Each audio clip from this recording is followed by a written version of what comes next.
Here we're going to look at a couple of different formulas. We're going to actually have to create these formulas. So we have some party supplies. We're getting ready for our party.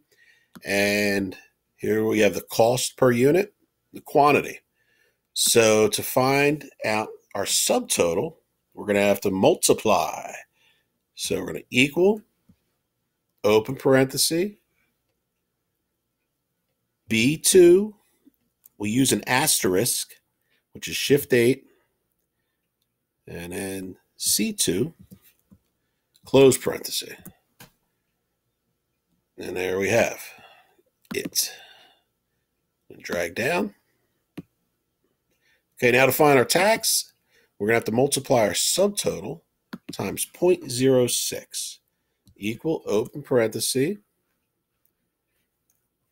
D2 asterisk 0.06. Okay, that's for 6% sales tax. Okay. Now I have really, too many decimal places here, so I'm going to go up here and get rid of 2 of them. Oops, wrong way. That's what we want. And now we're just going to add these 2 together.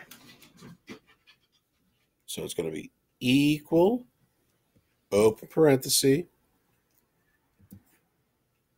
D2 plus E2, close parenthesis. And we'll click and drag this down. All right, we're going to find our total tax.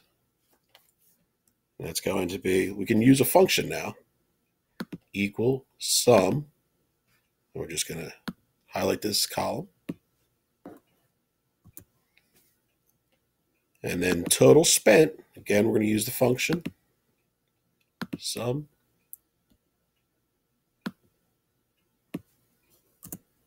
And there you have it.